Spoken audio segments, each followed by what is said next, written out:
Kauniečiai klausia, kam tarnauja valdžia? Visuomeniai ar biurokratų klanams, kurių gniaužtuose atsidūrė daugelio likimai? Kodėl nebepasitikime savimi ir nuolaidžiaujame, užuot kovoję už savo teisės? Kas kaltas, kad kyšių davimas, vagystės ir abejingumas tapo kasdienybė? Tik viešumas išsklaidys abejonės. Televizijos kanalo Pukas TV laidoje Kauniečių akimis.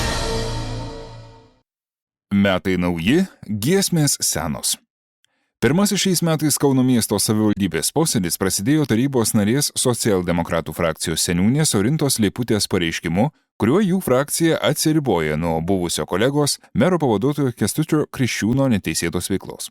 Ir čia dar kartą pasitvirtino sena lietuvių liaudies patarlė, kad juokiasi puodas, jog katilas juodas. Šį kartą puodo vaidmenį atliko buvęs savivaldybės meras Rimantas Mikaitis. Keista klausyti tokių socialdemokratų pareiškimų.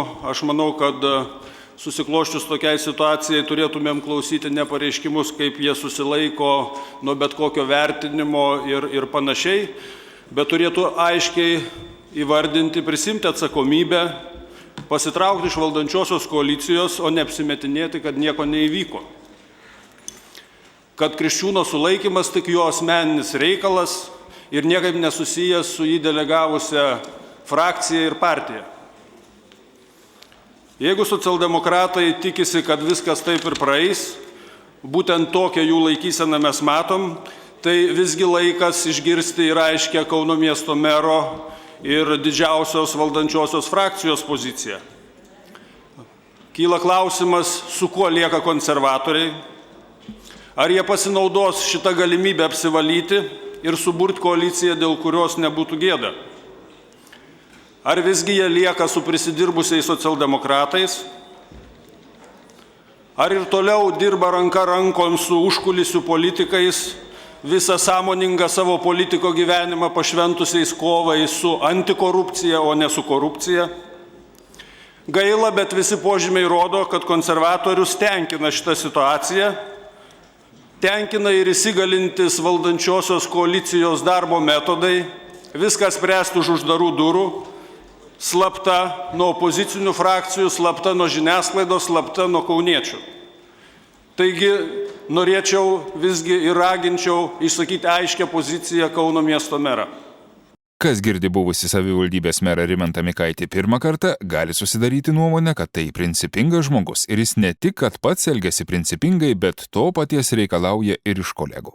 Deja, šis Rimanto Mikaičio pareiškimas skirtas naiviems, neturintiems informacijos žmonėms, tikslu pasidaryti savo politinį kapitalą. Mums, turintiems pakankamai informacijos apie konkrečius Rimanto Mikaičio darbelius, toks jo pareiškimas nieko kito negali sukelti, kaip tik nuoskaudą ir pasipiktinimą. Štai, jau pačioje pradžioje įkaitęs buvęs meras tuoj pat pasiūlė socialdemokratams pasitraukti iš valdančios daugumos. O kaip pasielgė pats Rimantas Mikaitis, kai įsiliepsnojo auksinio tualeto skandalas, jam būnant mero pavaduotoju? Gal pasiprašė atleidžiamas? Juk atsakingi savivaldybės administracijos darbuotojai raštu pareiškė, kad visais auksio statybos klausimais Rimantas Mikaitis turėjo pilną informaciją ir net pats rengė su statybininkais pasitarimus. Taigi Rimantas Mikaitis ne tik neatsistatydino, bet kolegijos posėdyje viešai puolė tą patį viešai pasisakiusi dėl tualeto aferos Kęstutį Kriščiūną, apkaltinęs įvykdant kieno tai užsakymus. O ponui Kęstučiui noriu pasakyti, kuris atbėga loti, aš suprantu, pilvas gurgia, valgyti norisi ir už dešimtgalį galima bet ką padaryti. Galima ne tik aploti, bet ir apkandžioti kolegas. Puko žinių tarnyba turimus dokumentus apie Rimanto Mikaičio dalyvavimą auksinio tualeto statyboje nusiuntė tyrimą atlikusiam prokurorui, kuris padėkojo ir pasakė, kad tokią dokumentaciją jie turi. Mūsų nuomonė, turint tokią dokumentaciją apie Rimanto Mikaičio nuopelnus auksio statyboje, reikėjo bent jau suteikti jam galimybę savo patyrimu pasidalyti teismo salėje su kitais buvusiais kolegomis. Savo pareiškime Rimantas Mikaitis pareiškė, kad socialdemokratams taip viskas nepraeis ir pareikalavo, kad aiškę poziciją pareikštų meras. Norime paklausti Rimantą Mikaitį, kur jis buvo tada, kai tie patys STT pareigūnai sulaikė Balutį stambaus masto kyšininkavimo byloje. Gal kas girdėjo Rimanto Mikaičio pasipiktinimo pareiškimus? Negirdėjo niekas, nes Rimantas Mikaitis tada buvo mero pavaduotojas ir tylėjo kaip musė kandęs. Toliau Rimantas Mikaitis spaudžia konservatorius klausdamas, ar jie pasinaudos galimybę apsivalyti ir suburti koaliciją, dėl kurios nebūtų gėda. Ne mums spręsti, kaip elgsis konservatoriai, bet jeigu jie kada nors sudarytų koaliciją su Rimantu Mikaičiu ir jo K, tai gėdos niekada nenusiplautų. Toliau buvęs meras Rimantas Mikaitis apkaltino konservatorius, kad jie dirba ranka rankon su užkulisių politikais, visą savo sąmoningą gyvenimą pašventusiais kovai ne su korupcija, o su antikorupcija. Mums nežinoma, ką čia Rimantas Mikaitis turi galvoje. Savo ruožtu mes atsakingai pareiškime, kad dirbant Rimantui Mikaičiui meru, tiek Pūko žinių tarnyba, tiek Sandrauga kitokia Lietuva nuolat kovojo su iš maišo lendančiomis korupcijos ausimis. Dėl to nekartą buvo kreiptas į teisėsaugos institucijas, bus kreipiamas ir toliau. Nežiūrint, kad Rimantas Mikaitis jau ne meras, bet korupcijos ausys vis dar išlenda. Nebus užmiršta pastato viešbučio Kęstučio gatvėje istorija, kuriai pabaigą padėjo Rimantas Mikaitis, manydamas, kad tuo viskas ir pasibaigs. Tęsiasi teisminiai ginčiai su UAB Kamesta, kur savivaldybei galėjo būti padaryta didelės vertės turtinė žala, ir Rimanto Mikaičio vaidmuo šioje istorijoje pakankamai neigiamas. Negali pasigirti Rimantas Mikaitis ir savo veiklą buvusios savivaldybės įmonės Būsto valda privatizavimo procese.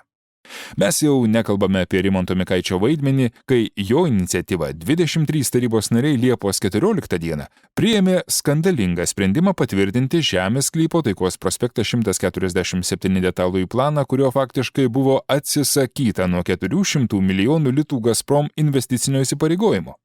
Prie viso to Rimantas Mikaitis rugpjūčio 3 dieną viešai pareiškė, tačiau 2016-aisiais pagal ES aplinkosaugos reikalavimus tokio tipo elektrinę, kokia veikia Kaune, teks uždaryti.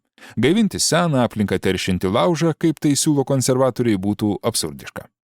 Todėl Taikos prospekte ketinama statyti šiuolaikinę kombinuoto ciklo kogeneracinę elektrinę, į kurią planuojama investuoti beveik milijardą litų. Ši elektrinė projektų rengėjų teigimu leistų kauniečiams atpiginti šilumą iki 20%. Taigi, nors metai nauji, bet giesmės senos, ponas politikė Rimantai Mikaitė. Be to, jų skambesys akivaizdžiai prastėja.